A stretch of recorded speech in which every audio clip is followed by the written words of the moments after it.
Alright, ladies and gentlemen, my name is Jay Kelmus, and it's springtime. I'm going to show you my 97 Ford Mustang.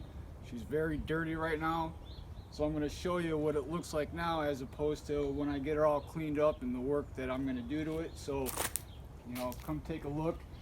Now right off the bat, you may think it's a Cobra, but the previous owner that had it before me switched it over to where it has the badges and rims of Cobras, but it's actually a 97 4.6 liter GT. And there's a story why I let it get to this point, which I'll save for another video. But actually this car is very clean.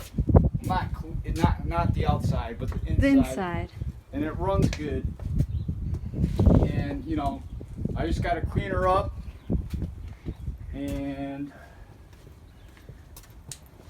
she'll be nice and clean. She'll look good once I get her ready to go.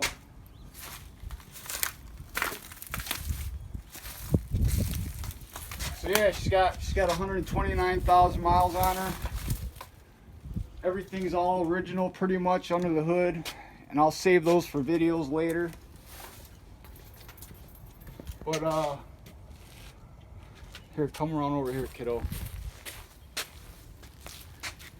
But yeah, this is it. She's very dirty right now. So there's a story. I'm gonna change that. But I just want to give you guys a quick look. Okay, thanks for watching. Like and subscribe.